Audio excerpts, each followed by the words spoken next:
Okay so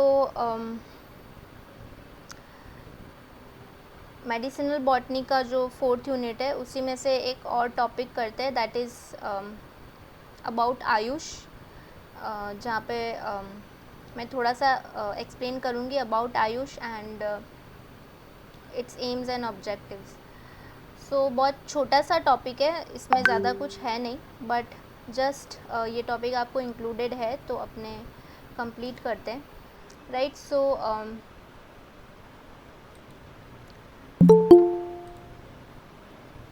Ayush क्या होता है वो पता है किसी को? फुल फॉर्म पता है आयुष का?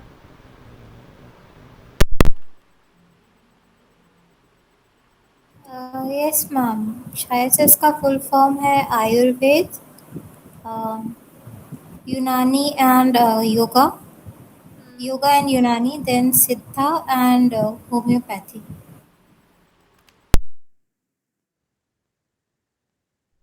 Right, so the full form of Ayush is what Tejashvi explained, but we will understand about it a little more. So, so we start with the introductory part where we are talking about Ayurveda system of medicine, जो हमारे India का system है। So Indian system of medicine is of great antiquity, which means के Indian system जो है, जो medicine का system है, that is since Vedic ages, बहुत पहले से ये सिस्टम है, मतलब बहुत ओल्ड सिस्टम है और काफ़ी पहले से ये चला आ रहा है। So it is a way of healthy living valued with a long and unique cultural history. तो हमें पता है कि आयुर्वेदा, जैसे मैंने आपको पहले के स्लाइड्स में भी एक्सप्लेन किया था, पहले के टॉपिक में भी एक्सप्लेन किया था कि it focuses more on living a healthy life rather than just curing any disease. तो it is a way of healthy living valued with long and unique cultural history. अब ये जो ट्रेडिशनल मेडिसिन सिस्टम है India का, इसमें काफ़ी सारे और भी कल्चर्स का मिक्सचर हुआ था, ठीक है। तो इसका एक कल्चरल हिस्ट्री है। So this this unique cultural history is amalgamation of influences from other civilization also. तो अमेलगमेशन का मतलब होता है कि और भी दूसरे सिविलाइजेशंस के मेडिसिन सिस्टम के साथ मिक्सचर हुआ, ठीक है, एंड दूसरे सिविलाइजेशन के इन्फ्लुएंसेस भी हमारे मेडिसिन सिस्टम में रिफ्लेक्ट होते हैं। सो फॉर एग्ज़ाम्पल,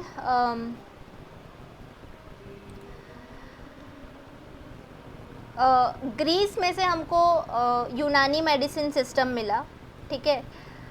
ग्रीस में पहले जो फिजिशियंस थे, हिपोक्रेटस, वो और उनके साथ और दूसरे जो फिजिशियंस थे, उन्होंने यूनानी मेडिसिन वहाँ से आया था, ग्रीस से, ठीक है। It was introduced in India. वैसे ही जर्मनी से इंट्रोड्यूस हुआ होम्योपैथी सिस्टम, राइट। सो और भी दूसरे अलग अलग कल्चर्स के इन्फ्लुएंसेस की वजह से हमें और जितने भी ट्रेडिशनल मेडिसिन सिस्टम है वो मिले।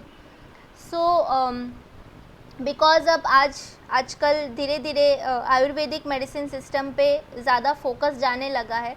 तो in 1995 there was department of Indian systems of medicine and homeopathy, जिसको ISM&H भी बोलते थे, ठीक है। तो वो डिपार्टमेंट बना था जो 1995 में बना था, एंड देन लेटर ऑन इसी डिपार्टमेंट को रीनेम कर दिया गया एज डिपार्टमेंट ऑफ आयुष, जिसका एक्रोनीम होता है A for Ayurveda, Y for yoga, right, U for यूनानी, S फॉर सिद्धा,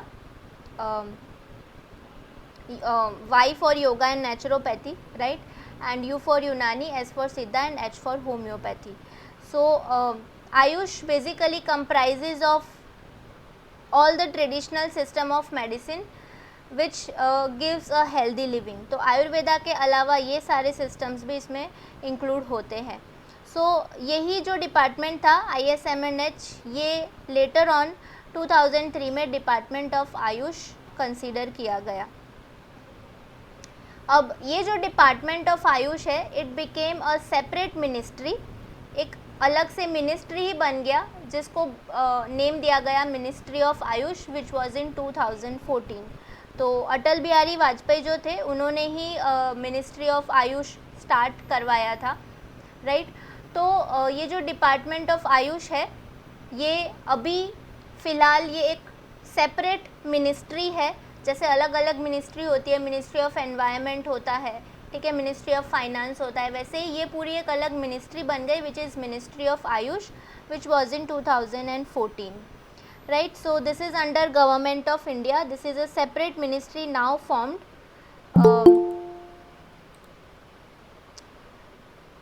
to take care of all the traditional system of medicines. So what Ayush does is it promotes and propagates Indian system of medicine. Indian system of medicine जो भी है उसको promote करने का काम करता है और उसको propagate करने का, यानी कि आगे और बढ़ाने का काम करता है.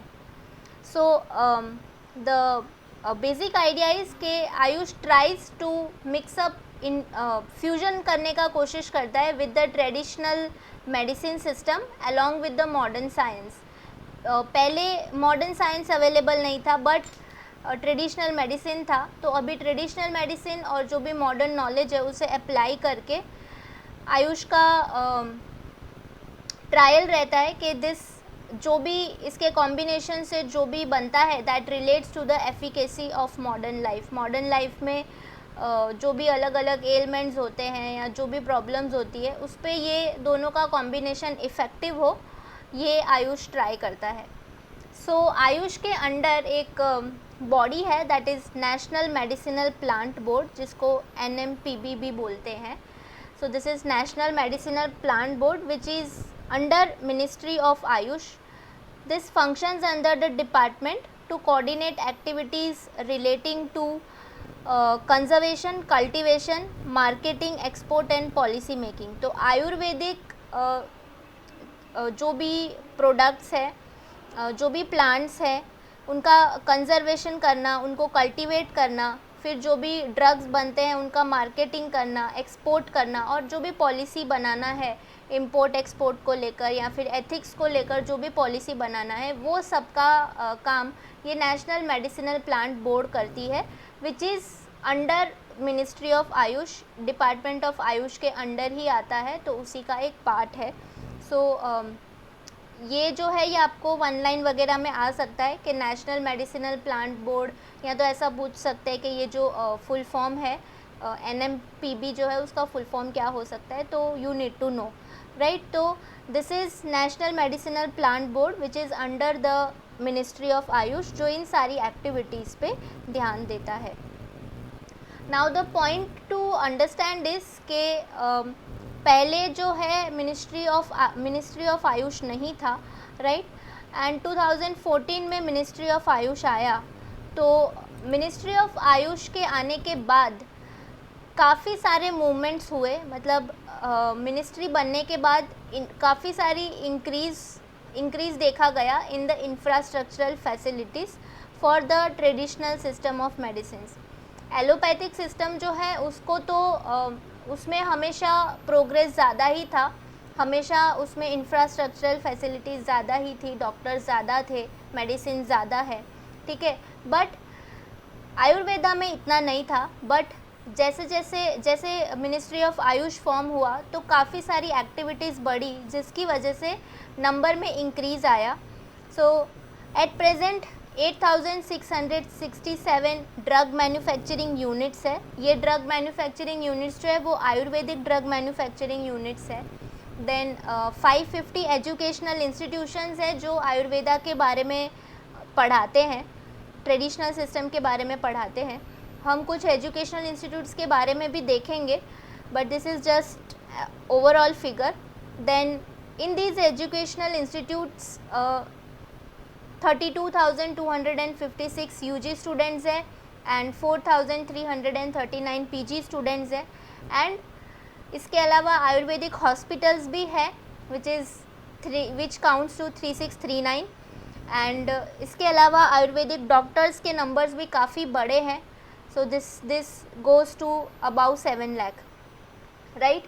सो the point to understand is क्योंकि आयुष एक पूरा अलग से मिनिस्ट्री बन गया, तो उसके अंडर और बहुत सारी एक्टिविटीज़ हुई, बहुत सारे चेंजेस आए, जिसकी वजह से ज़्यादा से ज़्यादा इंस्टीट्यूट्स बने, मैन्युफैक्चरिंग यूनिट्स बने, अभी स्टूडेंट्स भी काफ़ी इसमें पढ़ते हैं, एंड ज़्यादा आयुर्वेदिक डॉक्टर्स भी अभी होते हैं, ठीक है। So this is because of कि मिनिस्ट्री अलग से बना, अदरवाइज़ अगर एक्टिविटीज़ ही इतनी नहीं होती तो फिर ये सारे जो भी प्रोग्रेस हुए वो नहीं होते, right. So is that clear? Yes, ma'am. Move towards the next slide. Ministry of Ayush के अंडर 2 स्टैच्यूरी रेगुलेटरी बॉडीज़ है, जिसको बोलते हैं central council of Indian medicine, या तो CCIM भी बोलते हैं, और सेंट्रल काउंसिल ऑफ होम्योपैथी, जिसको CCM बोलते हैं। Central council of Indian medicine और सेंट्रल काउंसिल ऑफ होम्योपैथी, ये दोनों स्टैच्यूरी बॉडीज़ है। स्टैच्यूरी बॉडीज़ का मतलब होता है कि these are bodies under ministry of Ayush, पर इनको हक है कि ये लोग खुद से रूल्स और रेगुलेशंस बना सकते हैं on behalf of Ayush. Ayush कोई रूल्स और रेगुलेशंस बनाए, उसके जगह ये 2 इंस्टीट्यूट्स ये काम कर सकती है, उनको पूरा राइट है कि on behalf of Ayush, on behalf of Government of India, these 2 bodies can take any kind of decisions related to traditional Indian medicine। तो वो चाहे कुछ रूल्स हो, कुछ एथिक्स को लेकर हो, या फिर किसी भी और टाइप का कुछ भी रूल हो, उससे रिलेटेड ये दोनों ही बॉडीज़ को हक है कि ये खुद से डिसीजंस ले सकते हैं on behalf of Ayush, right. So these are the 2 statutory regulatory bodies. So they basically lay down minimum standards lay down करते हैं relating to education in Indian medicine system, then recommending recognition of medical qualifications, मतलब आयुर्वेदा या फिर यूनानी या फिर सिद्धा जो भी है, उसमें अगर आपको आगे जाना है तो क्या मिनिमम मेडिकल क्वालिफिकेशन है जो ज़रूरी है, उसकी गाइडलाइंस ये देते हैं। देन रजिस्टरिंग द प्रैक्टिशनर्स, ठीक है। तो डॉक्टर्स जो भी होते हैं, जो भी अपना जो भी ग्रेजुएशन है आयुर्वेदा में या जिसमें भी कंप्लीट करने के बाद they start practising, so as a practitioners they have to register, तो वो सारा गाइडलाइन भी इनके अंदर इंक्लूडेड है। Then laying down of ethical codes, अब कोई भी मेडिसिन सिस्टम है उसमें एथिकल कोड्स होते हैं, ठीक है, मतलब क्या क्या चीज़ों का ध्यान रखना होता है। एथिक्स का मतलब है कि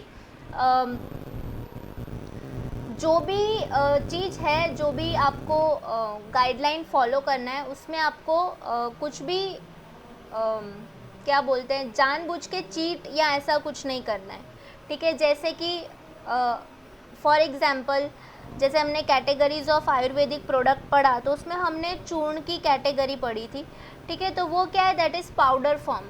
नाउ वो हम ऐसा समझते हैं कि वो ड्रग जो भी प्लांट प्रोडक्ट है उसका पाउडर फॉर्म है, एंड वो हमें दिया जाता है, बट हमें पता नहीं है कि एथिकली कंपनी लेवल पे क्या चल रहा है। हो सकता है टू रिड्यूस द कॉस्ट, जो भी ड्रग बनाया जा रहा है उसमें एडल्टरेशन करते होंगे, किसी टाइप का और भी कुछ प्रोडक्ट मिक्स करते होंगे, कुछ और पाउडर मिक्स करते होंगे, तो we may not have idea, that is breaking the ethical code. मतलब आयुर्वेदिक मेडिसिन्स में भी एथिकल कोड्स होते हैं जो फॉलो करना ज़रूरी है। जैसे हमने देखा था कि अलग अलग टाइप की पिष्टी थी, मुक्त पिष्टी था, फिर प्रवाल पिष्टी था, तो उसमें क्या है कि प्रवाल पिष्टी में कोरल्स का यूज़ होता है, तो उसमें भी एथिकल कोड्स है कि जो प्रवाल है उसको ऐसे ही कहीं से भी नहीं ले लेना है, सारा लाइसेंसिंग होना चाहिए, तब जाके ले सकते हैं। तो सारे एथिकल कोड्स को ले डाउन करने का काम ये दोनों स्टैच्यूरी बॉडीज़ करती है। ऐसे बहुत सारे एथिकल कोड्स हर सिस्टम में होते हैं जो फॉलो करना ज़रूरी है, ताकि एक यूनिफॉर्म वे में सिस्टम चले। देन इसके अलावा आयुष के अंडर 5 रिसर्च बॉडीज़ है, 5 main research bodies that are CCRAS which is Central Council of Research in Ayurvedic Sciences। मतलब ये जो बॉडी है that is related to Ayurveda। Then CCRS Central Council of Research in Siddha, अब ये जो body है that relates to Siddha।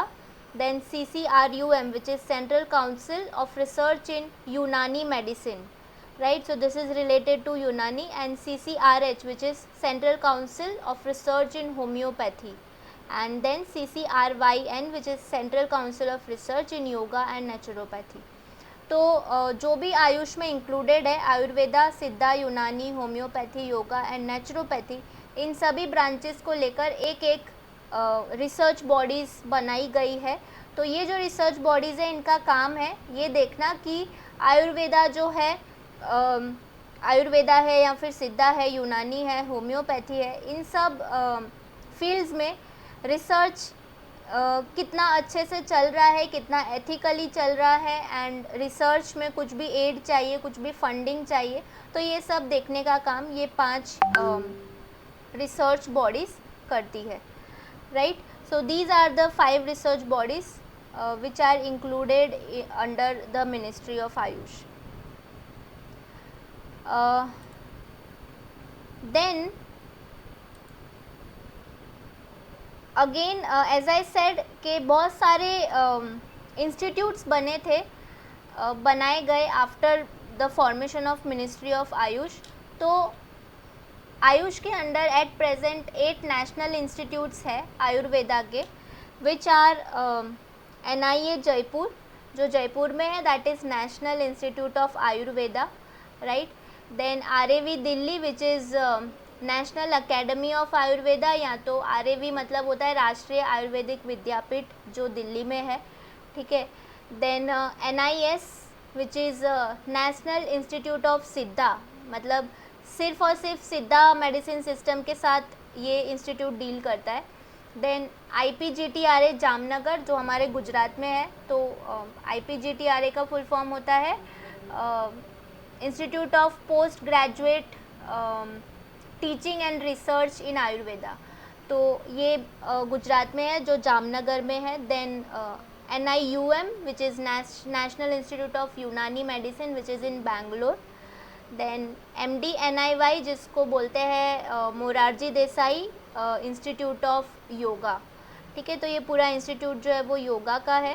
Then NIN is national institute of naturopathy and NIH which is national institute of homoeopathy. तो आयुष के under जितने भी जो भी 5 चीज़ें इंक्लूड होती है, आयुर्वेदा है, यूनानी है, सिद्धा है, होम्योपैथी है, नेचुरोपैथी है, योगा है, वो सबके लिए एक एक सेपरेट नेशनल इंस्टीट्यूट बनाया हुआ है, that is because of the ministry of Ayush. तो ये जो है NIA, IPGTRA और RAV, ये तीनों आयुर्वेदिक इंस्टीट्यूट है। इसके अलावा ये यूनानी इंस्टीट्यूट है, ये चेन्नई में सिद्धा इंस्टीट्यूट है। नेचुरोपैथी एंड योगा का इंस्टीट्यूट यहाँ पे योगा का इंस्टीट्यूट दिल्ली में है। देन नेचुरोपैथी का इंस्टीट्यूट पुणे में है एंड होम्योपैथी का इंस्टीट्यूट कोलकाता में है। तो जैसे हम जैसे अहमदाबाद में हम ऐसा बोलते हैं कि NID प्रेजेंट है, उसी तरीके से ये भी सारी नेशनल इंस्टीट्यूट्स हैं अपने अपने फील्ड्स में, बट क्योंकि NID is about designing so it is more famous and this is about traditional Indian medicine system, तो इसमें जिनको एक्चुअली में ज़्यादा इंटरेस्ट होगा वही जाते होंगे। So these are also national institutes जहाँ पे पढ़ाई भी होती है और साथ साथ हॉस्पिटल्स भी प्रेजेंट होते हैं जहाँ पे प्रैक्टिस भी की जाती है। So these are the 8 national institutes that are formed under AYUSH. So, is that clear? Yes, ma'am. Okay, so then इसके अलावा आयुष के अंडर जितने भी ड्रग्स होते हैं उनका स्टैंडर्डाइजेशन और टेस्टिंग होना ज़रूरी है। स्टैंडर्डाइजेशन का मतलब कि कोई एक ड्रग है वो अलग अलग कंपनी बना रही है, तो जो अलग अलग कंपनी बना रही है उन सब का बनाने का तरीका एक जैसा होना चाहिए। मतलब स्टैंडर्ड जो है वो सेम होना चाहिए, तो उसको स्टैंडर्डाइजेशन बोलते हैं। ऐसा नहीं होना चाहिए कि कोई एक कंपनी ड्रग को कुछ और मेथोडोलॉजी से फॉलो कर रही है एंड कोई और दूसरी कंपनी दूसरे मेथोडोलॉजी से फॉलो कर रही है। तो ड्रग का स्टैंडर्डाइजेशन और टेस्टिंग मतलब ड्रग जो है वो कितना प्योर है, कितना एडल्टरेशन नहीं हुआ है, वो सब जो भी टेस्ट होते हैं वो सारे टेस्ट इसमें इंक्लूड होते हैं। तो स्टैंडर्डाइजेशन और टेस्टिंग के लिए भी गवर्नमेंट ऑफ इंडिया ने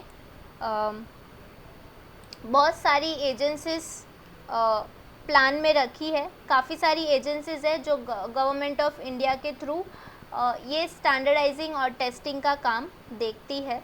this also falls under ministry of Ayush. So there are 4 different pharmacopoeial committees working. अब आप लोग को क्वेश्चन हो रहा होगा कि what is pharmacopoeia. So pharmacopoeia it is an official publication containing a list of medicinal drugs with their effects and directions for their use। मतलब कि हम जब बोलते हैं, जैसे हमने पहले पढ़ा कि there are these many categories of Ayurvedic products, तो वो सारी कैटेगरीज जो है, वो जो भी ड्रग्स हैं उनको बनाने का क्या तरीका है, वो स्टैंडर्ड तरीका जो है उसको यूज़ करने का तरीका, उसके क्या इफ़ेक्ट्स होते हैं, क्या क्या ड्रग्स हैं एंड उसको बनाने का एग्जैक्टली क्या तरीका है, वो सब फार्माकोपिया में इंक्लूड होता है। तो एलोपैथिक फार्माकोपिया भी होता है, वैसे ही आयुर्वेदिक फार्माकोपिया भी होता है। तो इंडिया का भी है the Ayurvedic pharmacopoeia of India, जिसमें फॉर्मूलेशंस है, मतलब फॉर्मूला बताया है कि कौन सी चीज़ कितनी डालनी है, जो भी प्लांट्स यूज़ होते हैं तो कौन सा प्लांट कितने अमाउंट में यूज़ करना है, कितना mg यूज़ करना है, वो सब एक्सप्लेन किया है, कैसे बनाना है वो एक्सप्लेन किया है। So that is called pharmacopoeia. तो there are 4 different pharmacopoeial committees that are working for preparing official formularies. तो ऐसे फार्मूलाज बनाने के लिए at present 4 different pharmacopoeia committee काम कर रही है to evolve uniform standard of preparation of drugs, ताकि जैसे मैंने पहले कहा कि एक यूनिफॉर्म स्टैंडर्ड होना चाहिए ड्रग बनाने का। कोई एक कंपनी किसी मेथड से बनाए और कोई एक कंपनी किसी और मेथड से बनाए, ऐसा नहीं, सबका प्रोसीजर बनाने का एक जैसा होना चाहिए और दैट इज़ कॉल्ड स्टैंडर्डाइजेशन। तो इसके लिए फार्माकोपियल कमिटीज़ वर्क करती है ताकि एक ऑफिशियल फॉर्मूलरी, एक ऑफिशियल फार्मूला बना सके हर एक ड्रग के लिए। So at present there are 2 laboratories, that is pharmacopoeial laboratory for Indian medicine and homoeopathic pharmacopoeial laboratory, जिसको HPL बोलते हैं, and pharmacopoeial laboratory for Indian medicine को PLIM बोलते हैं। तो ये दोनों ही laboratory are dealing with the standard drug testing methods. तो ये ऐसी लेबोरेटरीज़ है जो स्टैंडर्ड ड्रग टेस्टिंग में इन्वॉल्व है और ये दोनों नेशनल लेवल की लेबोरेटरीज़ है। देन इसके अलावा the ministry of AYUSH also manages the CGHS Ayurveda hospitals, not only in new Delhi but CGHS hospitals जो होता है, these are central government health scheme hospital, these are approved hospitals जो गवर्नमेंट अपने health scheme के under बनाती है। ठीक है, तो ऐसी काफ़ी सारी हॉस्पिटल्स होती है। तो आयुष जो है वो इन सब हॉस्पिटल्स को भी मैनेज करता है। Basically these are CGHS Ayurvedic hospitals. तो इन सब हॉस्पिटल्स को भी आयुष मैनेज करने का काम करता है। इसके अलावा PHC और CHC में भी आयुष के फिजिशियंस होते हैं, मतलब आयुर्वेदिक फिजिशियंस होते हैं या यूनानी सिद्धा सिस्टम के फिजिशियंस होते हैं। These are in contract basis. So contract basis में इनको लिया जाता है। अब मैं जानना चाहूँगी कि किसको पता है कि PHC या CHC क्या होता है।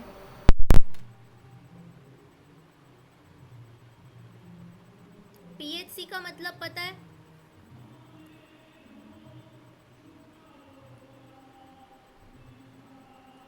या फिर CHC का मतलब पता है? नहीं पता? No, ma'am. Primary health care. PHC is basically primary health centre जिसको बोलते हैं, that is called PHC, and CHC is community health centre जिसको बोलते हैं, दैट इज CHC। तो प्राइमरी हेल्थ सेंटर और कम्युनिटी हेल्थ सेंटर, ये दोनों ही जो है ये बहुत बेसिक लेवल के बेसिक हेल्थ सेंटर होते हैं जो कम्युनिटी लेवल पे और डिस्ट्रिक्ट लेवल पे अवेलेबल होते हैं। इनफैक्ट हर एक एरिया में इस टाइप का प्राइमरी हेल्थ सेंटर होता है जहाँ पे आप बेसिक चेकिंग वगैरह सब करवा सकते हो। ठीक है, तो जैसे अभी कोविड का टाइम था तो जो AMC के थ्रू आप लोग जो टेस्टिंग करवाते थे तो काफ़ी सारे लोग जो है वो हेल्थ सेंटर में जाने लगे थे, अर्बन हेल्थ सेंटर में। ठीक है, जिसको हम UHC बोलते हैं। वैक्सीनेशन भी हमारा सब अर्बन हेल्थ सेंटर में हुआ, राइट। सो वो जो होता है दैट इज़ गवर्नमेंट वो हेल्थ सेंटर लगाती है।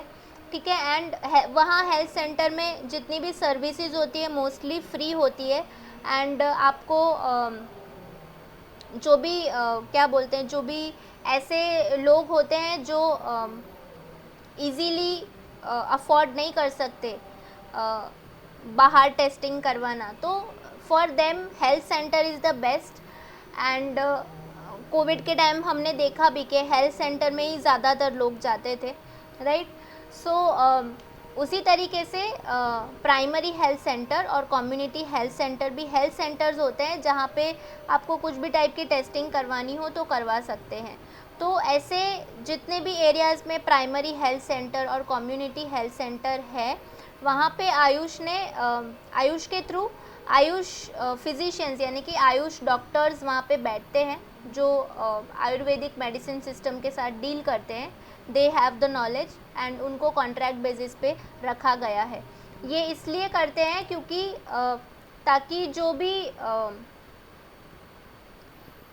ऐसे मिडिल क्लास के भी जो लोग हैं जो बहुत ज़्यादा अफोर्ड नहीं कर सकते तो उन तक भी आयुर्वेदिक डॉक्टर्स पहुंच पाए, उसके लिए प्राइमरी हेल्थ सेंटर और कम्युनिटी हेल्थ सेंटर में भी इन फिजिशियंस को अवेलेबल करवाया गया है। So then we come towards the understanding of mission, vision and objectives of Ministry of Ayush. So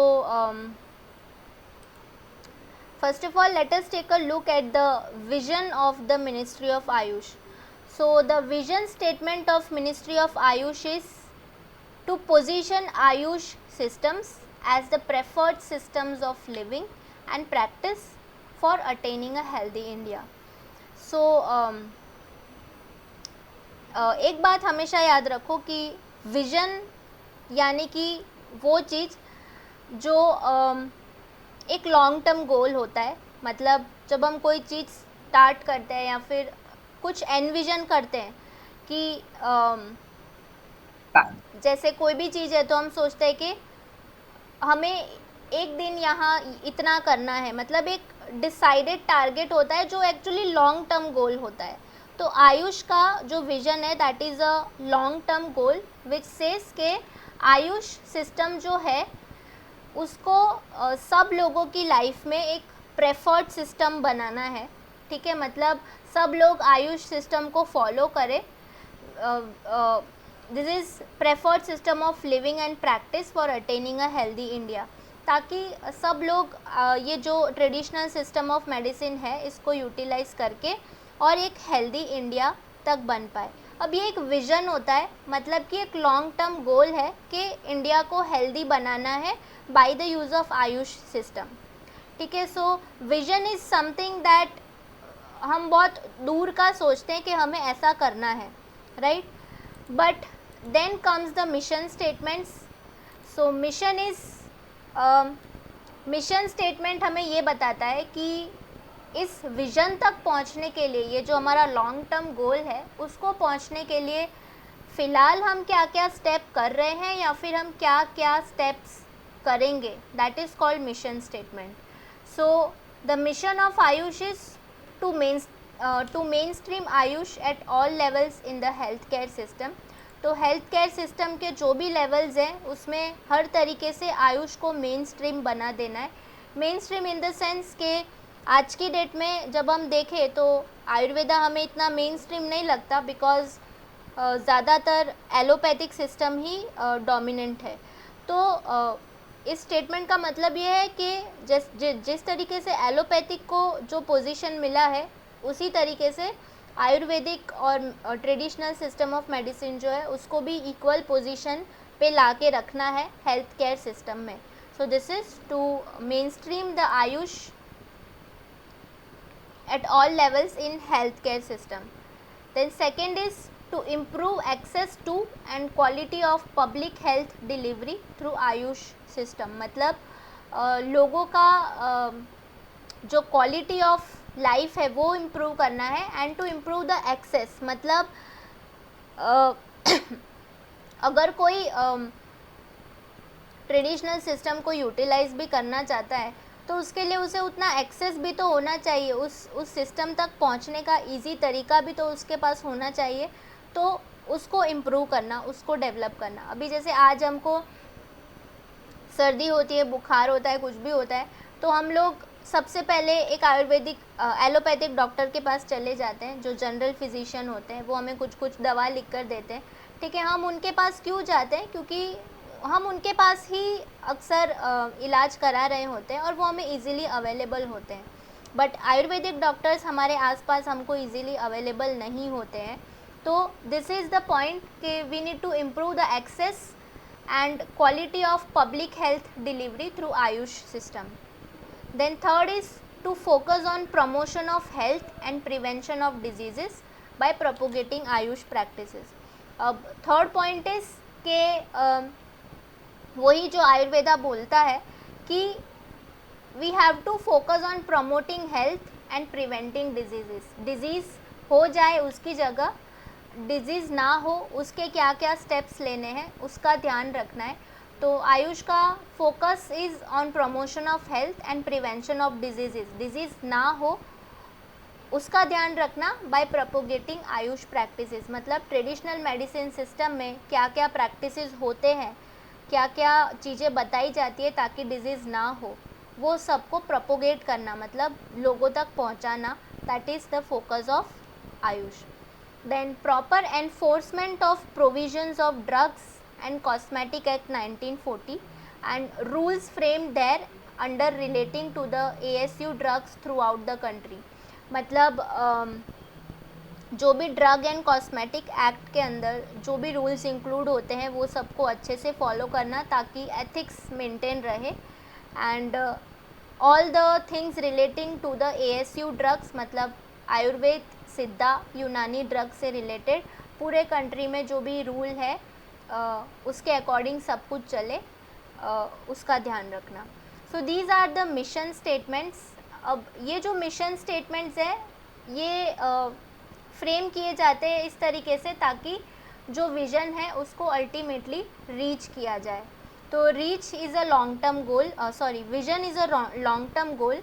उस विज़न तक पहुंचने के लिए कुछ जो स्टेटमेंट्स डालते हैं, these are called mission statements. And then coming to objectives of Ayush. So जो भी मिशन हमने देखा वो भी मिशन काफ़ी वाइड स्प्रेड थे, मतलब काफ़ी ब्रॉड स्पेक्ट्रम थे. तो वो जो ब्रॉड स्पेक्ट्रम मिशंस हैं उनको भी छोटे छोटे स्टेप्स में डिवाइड कर देना ताकि हम अपने गोल तक पहुंच पाए. These are called objectives. ठीक है. सो जब आप लोग कभी रिसर्च करोगे, आप लोग में से कोई, तो रिसर्च में भी ऑब्जेक्टिव्स होते हैं. ठीक है. वो ऑब्जेक्टिव्स आपको गाइडलाइन देता है, आपको बेसिकली बताता है कि हमें क्या करना है. ठीक है. तो ऑब्जेक्टिव्स जो होते हैं वो कंपैरेटिवली छोटे होते हैं बट वो क्लियर होते हैं कि हमको क्या करना है. Right.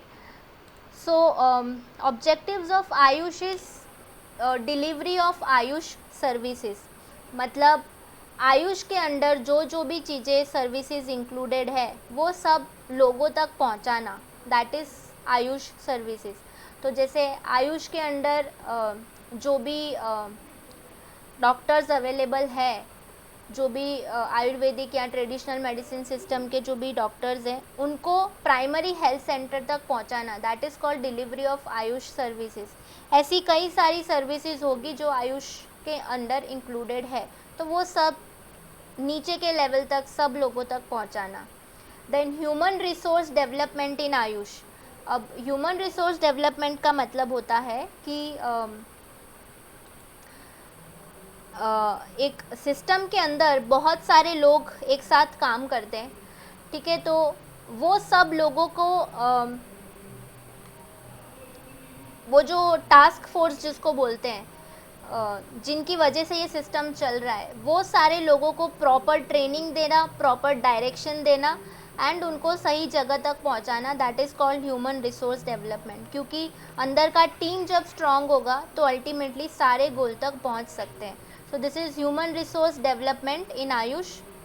Then promotion and propagation of AYUSH systems. अब आयुष में जो भी इंक्लूडेड है उसका प्रमोशन करना, प्रोपोगेशन करना, ठीक है, मतलब आयुष के बारे में और ज़्यादा से ज़्यादा लोगों को बताना एंड उसके बारे में इंफॉर्मेशन स्प्रेड करना।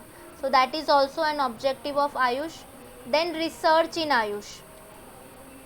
सो जैसे मैंने बताया था कि 5 रिसर्च बॉडीज़ इंक्लूडेड है जो आयुर्वेदा और सारे मेडिसिनल सिस्टम को लेकर रिसर्च पे फोकस करती है।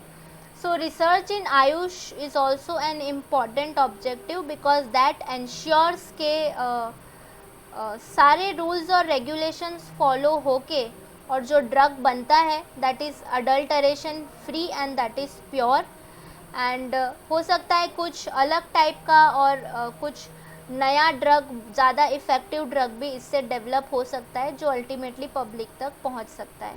So research in AYUSH is one objective. And conservation and cultivation of medicinal plants. अब हम आयुष की बात कर रहे हैं तो that means that we are talking about medicinal plants. अब जब हमें ड्रग्स ज़्यादा क्वांटिटी में बनाने हैं तो हमें उसके जो भी प्लांट्स हैं ड्रग्स के लिए, जो भी हमें मटेरियल चाहिए, उन सब को भी हमें इनफ अमाउंट में हमें चाहिए। तो उसके लिए उन सब प्लांट्स को, उन सब मटेरियल्स को कंजर्व करके रखना एंड उनको और कल्टीवेट करना ताकि हम उसको रिसर्च में, ताकि हम उसको ड्रग प्रोडक्शन में यूटिलाइज कर पाए। And then effective AYUSH drug administration. तो मिशन में हमने जो स्टेटमेंट देखा था कि रूल्स को फॉलो करके, सारे एक्ट को फॉलो करके एंड ड्रग्स को प्रोड्यूस करना, तो उसके लिए this is the objective, effective AYUSH drug administration. मतलब ड्रग कैसे बनता है, क्या स्टैंडर्ड्स फॉलो होते हैं एंड उसको बनाने में कितना ध्यान रखा जाता है, कितना एडल्टरेशन हो रहा है, कितना नहीं हो रहा है। तो एक प्रॉपर ड्रग एडमिनिस्ट्रेशन होता है, करना है ताकि जो भी ड्रग बने वो प्योर बने और इफ़ेक्टिव बने, right. So these are the objectives of AYUSH. And with this we come to the end of the topic. I hope this was clear to all. सबको समझ आया ना? Yes, ma'am. Yes, ma'am.